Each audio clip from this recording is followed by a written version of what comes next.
This is What a week. What a week. PoliTricks. Welcome to WAW What a Week, #PoliTricks. His reappearance has become relatively predictable, much like a politician who waits for a sports team to make the news and then argues for the removal of their name and emblem to get some of the attention. Thankfully, his views are usually seen more positively. Please give a warm welcome back to Botsang Modimowame Moiloa. Botsang. Yes, good morning, Mr. Tato Sikwani, and to the followers and the viewers. What's up? I'm good, bro. I think we caused a storm last week. Which part of what caused the most storm last week? My position on the history of the Springbok and the emblem. Oh, yes. And then remember a day before that, or 2 days before that, when they were parading, the former minister, Secretary General of the ANC, claimed to have created, Siya Kolisi and that team. It was his product. Yes. He was lambasted by the social media. Then on Sunday after our show, the CIC of the Economic Freedom Fighters went on the same narrative. So I was so happy because people thought we were crazy too. Sure. You see, it's not being against the Springboks. There's nothing wrong with the rugby team. Yes, it's also telling the truth, educating people, and telling the historical background. And there's nothing wrong in telling history, whether it's good or bad history. And there's nothing wrong in telling the truth and history of our country and our sporting codes, which have been political anyway. And the long and the short of it is the Springboks as a team back then were used to showcase white supremacy. Exactly, that is the truth. And we didn't do much to can try and change that over the years. The wheels are turning very slowly. Yeah. And as we spoke about it, we don't have to repeat what we spoke about, but as we spoke about it, we can even see the people of color who are in the Springbok. Maybe one or two, they came from the ghettos, but most of them, they went through the channels. I looked at the interview of the guy from Free State, Bull. Yes. His family were interviewed and they were talking about how they struggled to can raise money so that he can play rugby, which was his favorite dream sport. Yes, sir. But generally feeder schools, but they must transform. Absolutely. Let's start in the Middle East. The few people we had left in Tel Aviv have been recalled. Yeah. Please, in fact, what is it called in diplomatic terms? Because the embassy was closed down, right? No. The diplomatic mission was existing. It was existing. What in 2018? Yes. Due to South Africa has been consistent. People don't think the South African position towards Tel Aviv and in diplomatic cycles we call the missions by the capital. Yes. Towards Israel started only now. They have been very consistent. The government has been consistent because in 2018 already. The former ambassador of South Africa, Mr. Sizwe, was recalled from Israel. Okay. And so and then we left a smaller, so almost like we closed the shop and left the Spazanyana. Yeah. Look, it's the operational mission remain behind, and that's normally it's normal the practice that you don't just abruptly and completely shut down. I've closed Dresden, I've closed Frankfurt, I've closed Bonn, but it's a face-off thing. So the person who remains behind, actually it's French or it's Latin for chargé d'affaires. It means you are in charge of the affairs. You are an ambassador at interim. In English, we call it that way. So because you still need representation. Because there are still South Africans out there. And there's still work to be done. There's still work in protest. So ambassadors are political figures. They represent the president or the head of state. So removing them, you have functionaries. Okay. So the chargé d'affaires will normally be the person who was the second in charge, who was the deputy ambassador. Okay. So he takes over to be in charge of the affairs at interim when there's no full representation. And obviously, the most important person would always be the head of corporate services because bills have to be paid, salaries have to be paid, staff has to be paid, and consular services have to happen. Sure. Consular services in this instance would include, if Home Affairs did not have a representation in the embassy, DERCO will normally give that responsibility to the head of corporate services, which in this instance was the first secretary for corporate services, and then they will be responsible for consular services, which includes registration of birth, issuing of passports, issuing of birth certificates, work permits, and things like that. You may be sitting in Tel Aviv with a South African work permit, with an Israel work permit, but you need to travel, for example, from Tel Aviv to the USA, you don't have to come to South Africa to get your secondary or alternative passport Yes. or to apply for the American visa. Because you have a residence permit there or a work permit to be in Tel Aviv, you will go to the American embassy in Tel Aviv to apply for an American visa. So that stuff has been recalled. In my view and my opinion, Have they been recalled or are they in consultation, as the word has been used? the diplomatic word to be used, you can call it consultation or debriefing. Okay. They need to come and now brief headquarters of what has transpired in the last few months or since any task was given to them. Yes. It's not recalled because they did something wrong. But look, Fresh, this is a very bold statement from the South African government. And very few countries, less than 12 countries, which includes countries like Colombia, Algeria were the first, have responded by closing down their diplomatic missions in Tel Aviv in protest of the genocide that the Israelis is, waging against the Palestinian people. So it's a complete shutdown now. Probably what is left there, it's materials like vehicles and a building itself. But South Africa has withdrawn its diplomatic, a representation from Israel. And in addition to that, remember this was an executive decision. The cabinet took that decision and they instructed one of the members of the cabinet, Minister Naledi Pandor, to also follow diplomatic processes and protocols to engage with all the relevant sources because of the utterances and the repeated conduct and behavior of the Israeli ambassador, the way he responded to what is happening in the Middle East. In simple language of those who are not fearing to talk a diplomatic language, I actually think they are going to tell the ambassador of Israel to leave our shores. But, I'm using a crude language. But basically saying engage them, follow protocols and processes because of your conduct and behavior. Not once has not been, in line with us as a host. So therefore, we want to engage you. So there's engagement. You don't tell them pack and go today. Sure. There's Geneva protocols that needs to be followed. So the EFF, for instance, are saying the Israeli embassy in South Africa must be shut down. Ambassador Eliaf must be told to leave. The IFP are saying we can't have a total blackout. We must still have contact.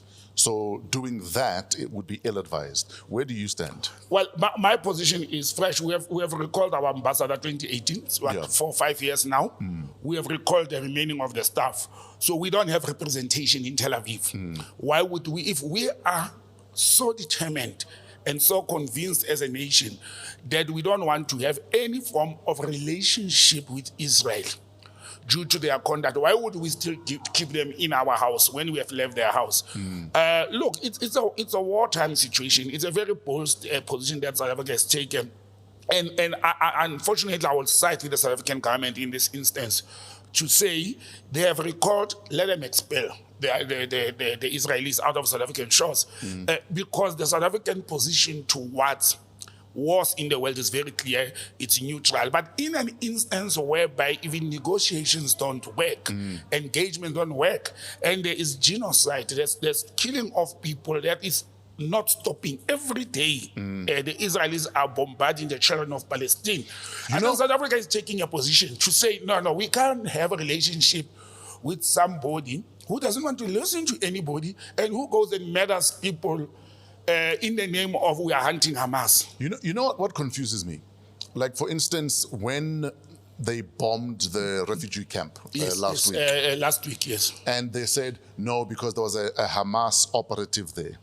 Can they prove that there was a Hamas operative who was also taken out, and that is why they decided that even children can be collateral damage? Yeah, because whatever intel you are using to say in a refugee camp there was a Hamas dude that we needed to bomb, regardless of how many other innocent people around, how are you not using the same intel to find the hostages then? Exactly, or to actually hit at that person. If your intelligence is so good, why don't you snipe and take that one particular person out? Also because you've got ground forces in there now. Exactly. So it doesn't make sense that you're going to bomb an entire refugee camp because you're looking for one person. And say, no, but we took out one operative. I had a discussion with you last week, if you recall. I was thinking, imagine if that so-called or alleged Hamas operative was hiding in a supermarket where there's Israelis or any other nation, not the Palestinians, were they going to bomb that place as well? What if that person was hiding on the Israel side of the land of Palestine or the West Bank, where there's Israelis more than anybody else? Were they going to bomb that? The last time we heard, Hamas had what we call them hostages that they had taken on the 7th of October. If they have intelligence, the Israelis, if they know that we are the hostages or they want to go and target the so-called terrorists, why don't they just bomb everybody there, including Israel citizens who are hostages, if they are targeted and what they want? Yeah, because then you'll take out Hamas also. Then you'll take out Hamas as well. They probably know where these people are being kept hostage. And why don't they go and bomb all those Hamas people who are having their hostages, but they can bomb innocent civilians and children? To take out one person. To take out one person. It doesn't make sense. And therefore, I think I'm in very full support of the South African, international relations position. Okay, so expel Ambassador Eliav, like you're saying, like the EFF are saying. Yes. Then what of trade between South Africa and Israel? What do we do there then? Do we now stop the trade? What happens? Look, part of a diplomatic mission and diplomatic services, and it's mainly economical. It's not just, like in the past, just military. It's mainly economical. There's a big trade between South Africa and Israel. And trade relations between the two countries will be affected, definitely, no doubt about it. Whether we are importing fresh fruits and vegetables from them or they're exporting or you're exporting. Hence I'm asking, so do you stop those immediately? Look, fresh, we are in a war situation. And our battle, we have said it historically, that the freedom of the people of Palestine, it's equal to the freedom of the black people in South Africa who were occupied and marginalized. And if we think that keeping trade relations with Israel at the expense of Palestine, then we are disingenuous if we do that. What will we lose to cut ties with Israel? And as compared to what we are losing to cut ties or to isolate Palestine. Somebody, I was listening to one of the political, but Gaten McKenzie, talking about Hamas being an interview in the position of the Patriotic Alliance. And as I was sitting there, I said to myself, we should not forget as South Africans that some of us who are military or guerrilla, trainees, we were trained along the lines of the PLO fighters, the Palestinian Liberation Organization, under Yasser Arafat.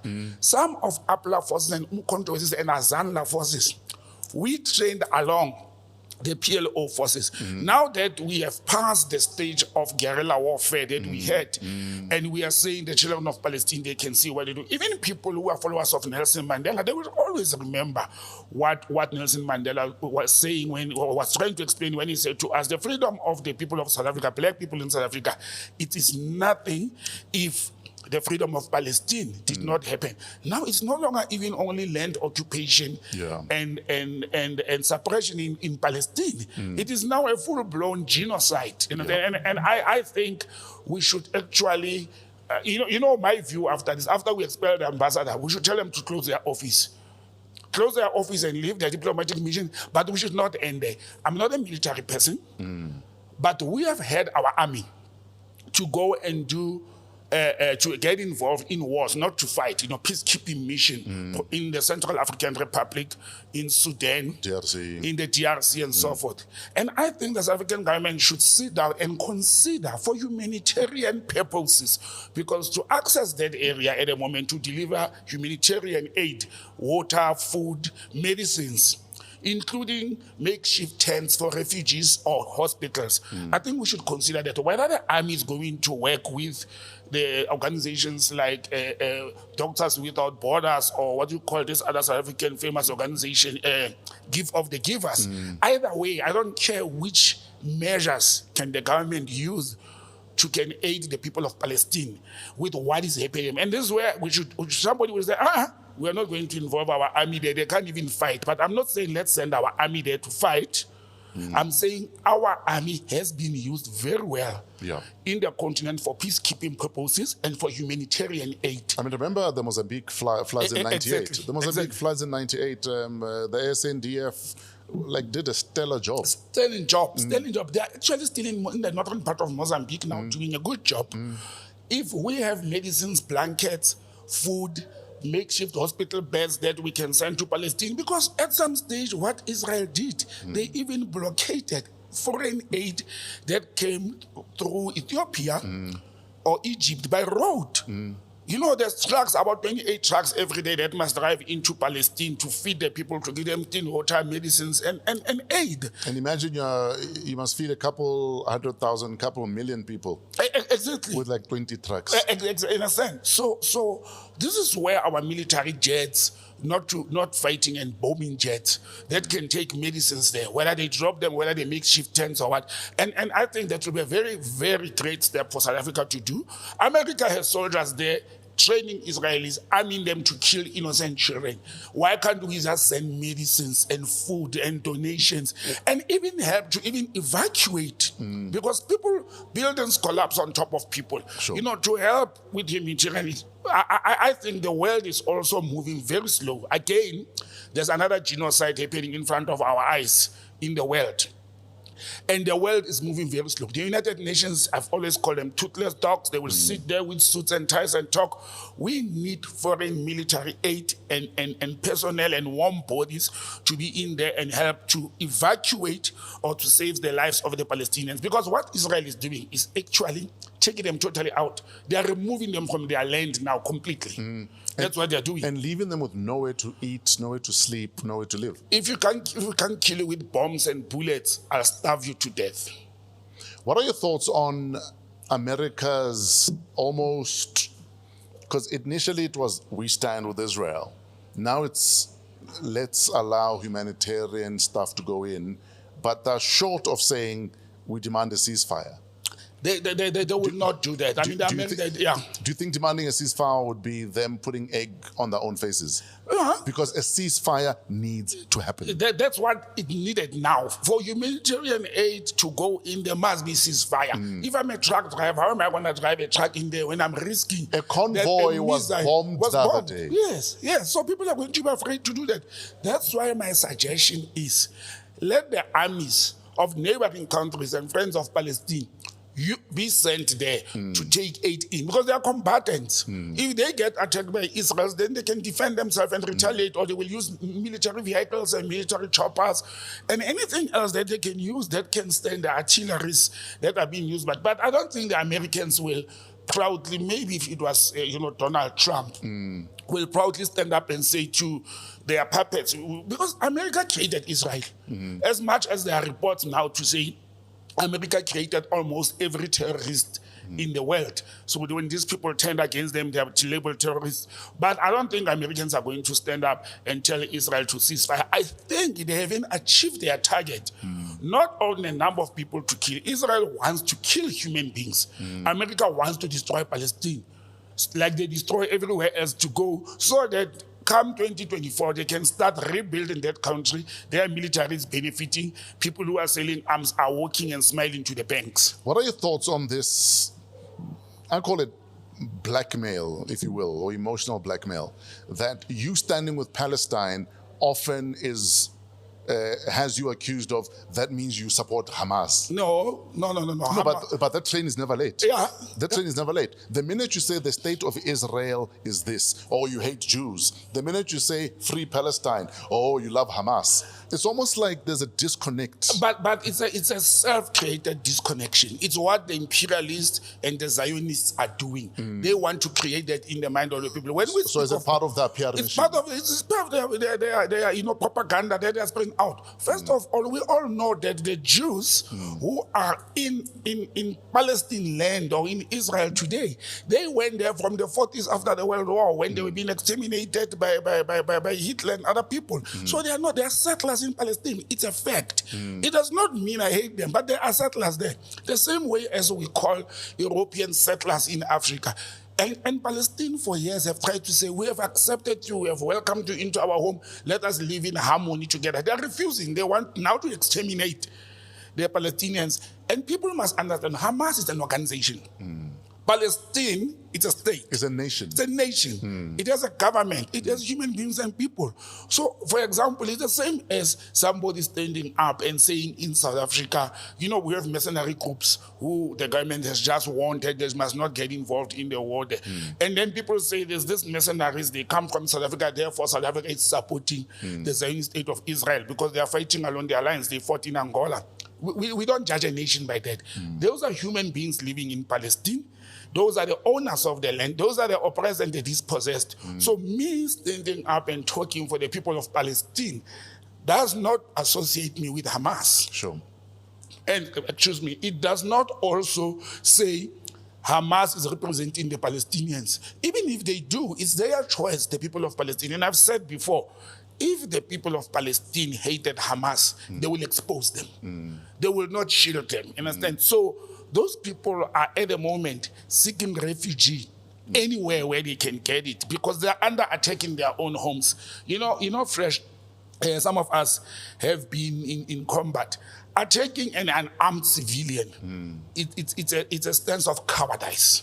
In fact, I remember even you said in your training in the 80s, Yes. that in your training in the 80s, you guys were told that you attack the state. Yes. You go to installations of the state.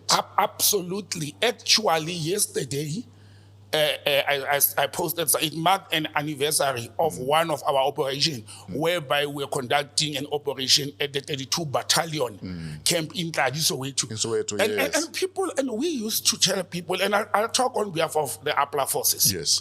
To say we were trying to kill police people inside the police station. And people say, but you're also killing black policemen. And you say, but you don't understand.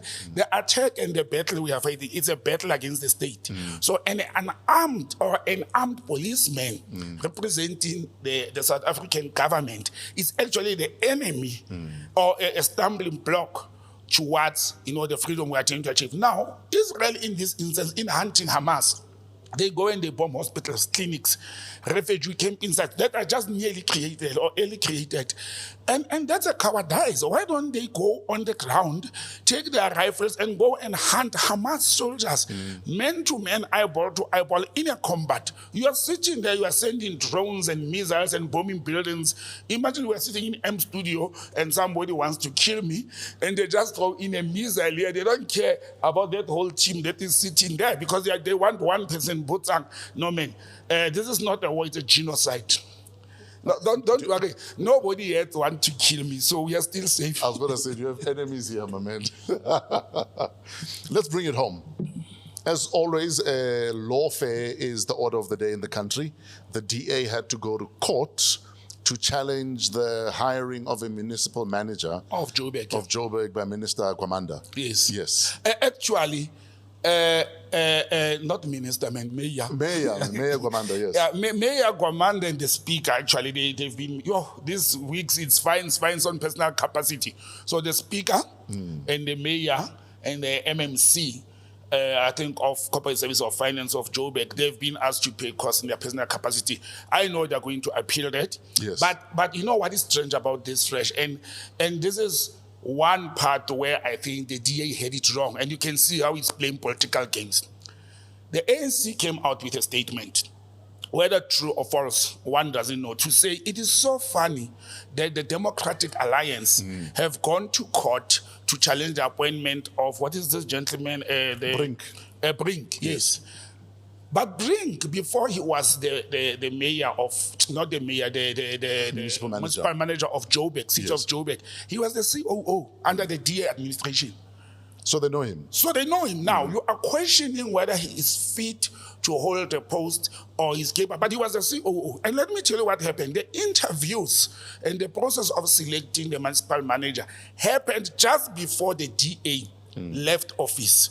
The shortlist, so he was number 2 on the list. Having have been interviewed by a DA mayor or DA employees. Okay? So he was number 2 on the list, he was not number 1. Now, by automation of human resource processes, if the person who was identified as number 1, a candidate for the post says, I'm no longer available or I'm no longer interested, I don't want it, the system allows that you can say to number 2, I occupy the position. And this is what transpired in the city of Joburg. But I don't understand why did the ANC and its coalition in Joburg waited for this matter to go to court and they lost. Now they are coming back and saying, no, but the presiding officer is an advocate, is a judge, and is an advocate linked to the DA. Yes, understand? Just like, and I'll use an example. We know that advocate senior counsel Dalim Pofu is linked to the EFF. Sure. Yes. So imagine if Dalim Pofu wakes up one day and is an acting judge and presiding over a matter against any other political party, an EFF. You understand? So there was biasness, there was unfair. A normal process is this acting judge should have excused himself from the process. Because of the conflict. Because of the conflict of interest. But the ANC has indicated that they are going to appeal the decision. But we know Brink is a qualified person for the position. If the man was a COO, why can't he be? They must come with any other process that says the process of interviewing him was not fair. You understand? But it will be fun. They'll be shooting themselves on the foot because the GA interviewed him. They recruited him. Now that they are out of favor with Brink, now they start pitting him back. But you know, Fresh, we spoke about how courts are running the country. It's dirty, man. When are we getting service delivery? You know, when is it going to happen that these people must stop being in courts and render the services, the water, the sewage, the electricity? Joburg is falling apart and these people are playing games. That's the danger of coalitions. That's the danger of what I wanted to speak about, the courts. And the arms of state and arms of independence. state. Yes. I've been saying to people, we should not be fooled. There is nothing independent in the arms of the state. And I'll break it down, you know, for our followers and viewers. If we say the judiciary, which is the courts and the judges, are independent, independent from what? From the legislative authority, which is parliament, from the executive authority, which is cabinet. How is it independent? When me and you as voters, and again, I don't know why people are complaining. Do you know first that those 400 plus MPs that are sitting in parliament, you and South Africans, ordinary, you know them before you vote. So when you go on elections, political parties have already submitted lists of candidates in order of preference, one to what. So when you go and vote, for example, you, Mr. X, go to vote for the ANC, you already know on that list because the IEC publicizes them. Do you think people read those lists? We don't read them. But what I'm saying is we vote these people into those offices and after we want to complain. Now, where I'm arguing, you know, from a public administration perspective to say there's no independence. People in parliament, they don't know the power they possess. They don't know that they are called lawmakers. MPs make laws. They sign them off. And often the argument becomes, should you have a room full of lawmakers when half of them haven't even been to law school? Exactly. Half. Are you saying half? Or done even a basic L101. Exactly. You understand? So MPs make laws in this country, but it doesn't end there. Let me show you where there's no independence. After they make the laws, obviously there'll be experts who draft them. Sure. You know, workers or employees of government, they're Botsangs who goes and draft the laws and the bills, and then they go, and the MPs go and vote for these laws. It doesn't end there. There's committees of parliament. These committees, let's use the Judicial Committee. What is one of its role is to appoint judges. Now, this toying comrade who is a Viva Amanda and who comes from a branch without going to school, without knowing nothing about the law and processes, sits in a committee that appoints a judge. Sure. So the legislature appoints judges. Already there's no independence there. You are a judge, you went to school, you are Dalimpofu, you want to be a judge president. Some 10 members of parliament sit in a committee. They decide who's going to be the judge. They appoint to. Already there is no independence there between the judicial service and the legislative authority, parliament. It doesn't end there. They make recommendations to who? To the executive authority, the president. So the legislative authority makes recommendations to the executive authority. Now, where is the independence? Politicians decide who eats what, who drinks what, which medicine you take, will lock you up. They decide for you. They decide. You understand? So there is no independence in the three arms of the state in South Africa. They are actually interdependent. Somebody may stand up and argue and say to me, yeah, but we have seen with people like former Chief Justice Dikhambo Seneka or Mogoeng, how they make judgments and rulings against the sitting head of state when you don't have a choice. When it's very clear, the Nkandla issue in front of you, that cabinet failed, parliament failed, ministers failed, committee failed, you don't have a choice. But there is no independency in the judiciary. If there was independence in the judiciary, we wouldn't be sitting in this country with the sealed bank records of the CR17 campaign. We wouldn't be sitting with that. We wouldn't be sitting with the president of the country having at least 5 cases to answer to, and none of them has gone beyond police station. Sure. Where is independence? Are we expecting the National Prosecuting Authority, Batoyi, that has disappeared? Now, we don't know where's Batoyi, to go and prosecute President Ramaphosa when President Ramaphosa had a lease of life? No, it's not going to happen. It is not. So there is no, this thing of democracy, demon crazy, I call it. It's crazy. How do I hire you, appoint you? Okay, first I make laws that are going to tell you how you're going to work and operate. Secondly, I decide which judge is going to implement those laws. Thirdly, my brother here or my comrade president decide which one to get appoint. And you tell me there's independence. There's no independency in the three arms of the state in South Africa. That is my view. And I think people should look at it that way.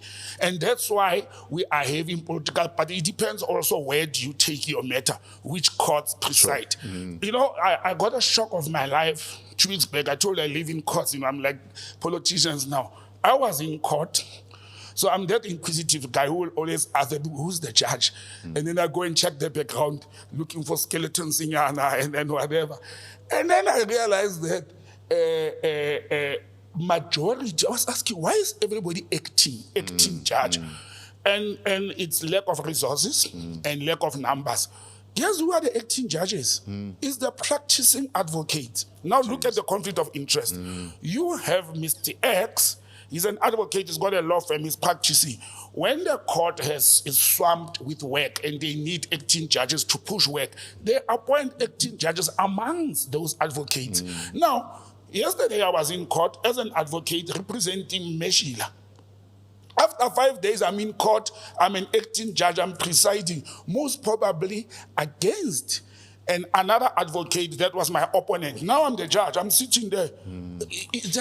Surely the mechanisms in place to avoid that happening, to avoid that overlap happening, to avoid exactly that which you're referring to. What mechanism? A roster, a simple roster. Yeah, but a simple roster, it's fine. You can work on the roster, but who does the roster? Human beings, doesn't come automatically. You understand? All I'm saying is it just that somebody I hear you. Is a player in a game? Sure.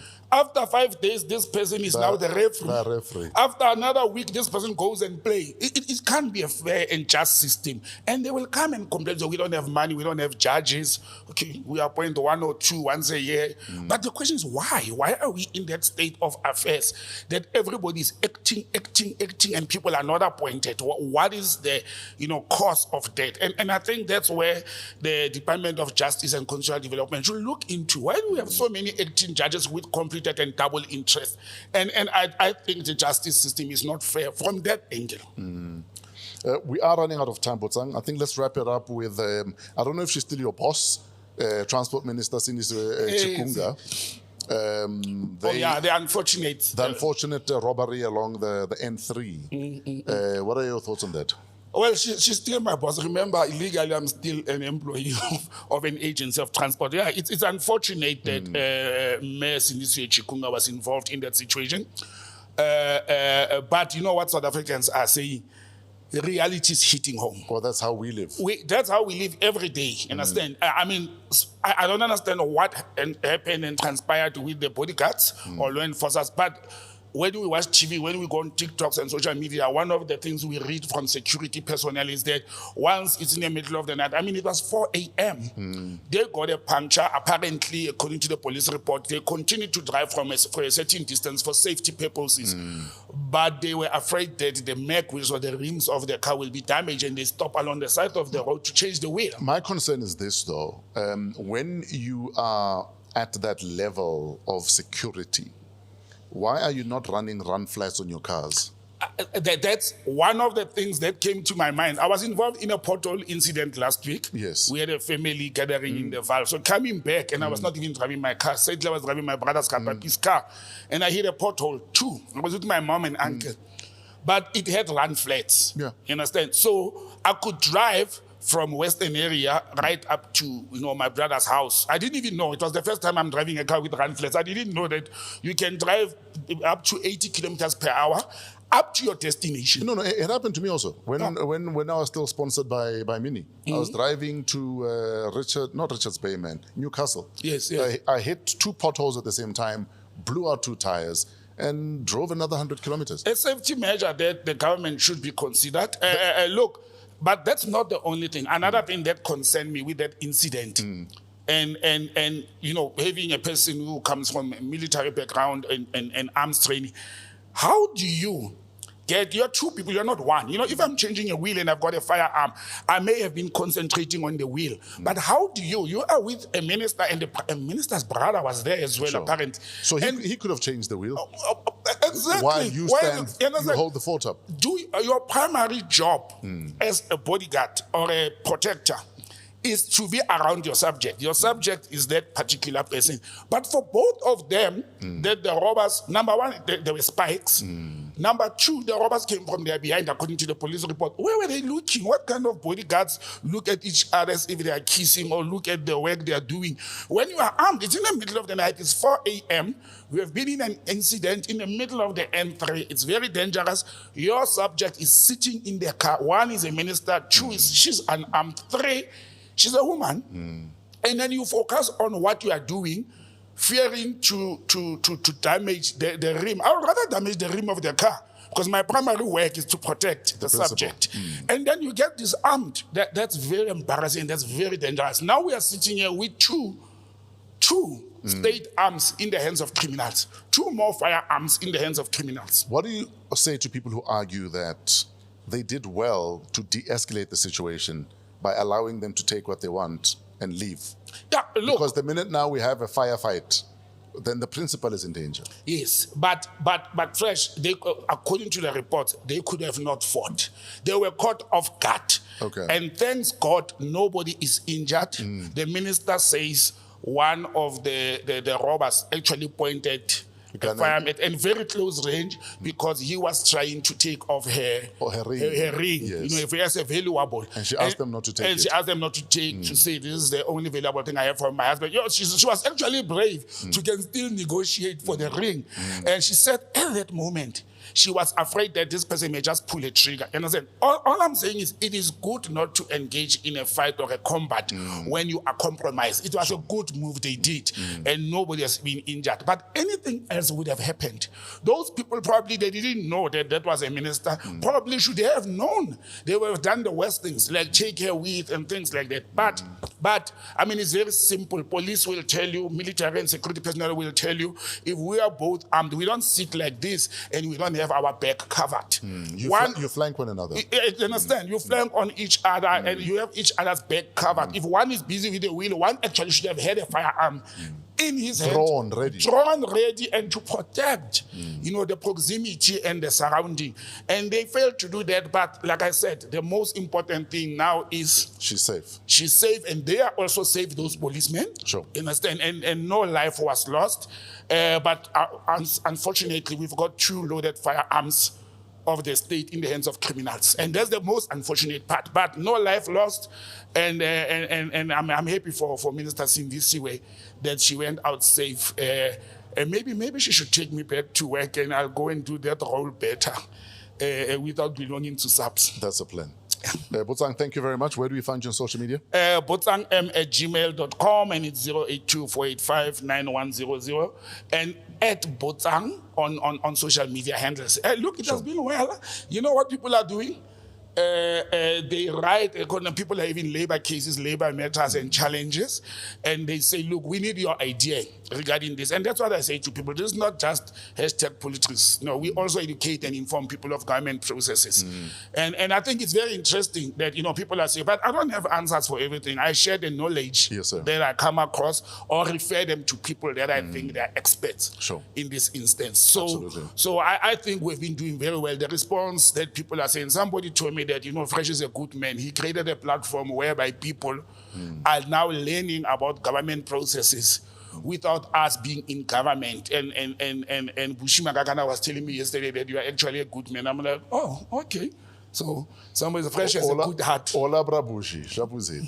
But thank you very much, dude. We'll see you next week. Yeah. And apologies for the sound last week. We have re-uploaded last week's episode with better sound. Yeah. And the sound will not happen like that again. Right, guys? Oh, and by the way, that sound, it was actually my mom who called me and said, but we can't hear you. I'm like, but you're supposed to be traveling with me, not looking at me on the phone. And he said everything was so. It was really embarrassing. I only saw the show on Sunday because I was occupied on Saturday. Yes, sir. And then I couldn't even finish it. But thanks to the team. No, but we've sorted the sound, so it's sorted out. Apologies for that. Shout out BK Proctor for the threads. Check out designs by bkproctor.com for some incredible designs. We're coming to you from AMP Studios, downtown Johannesburg. We're part of the Africa Podcast Network. Shout out to Pezulu Works for the cinematography. Our audio imaging is all by Otis the Flow Fraser. Our guest, Botsang Moiloa. Creative producer Kuvesh Mohan, and show producer Keleso Modisakeng. Email us at waw@africapodcastnetwork.com. Till next week, have an incredible PoliTricks week in spite of yourselves.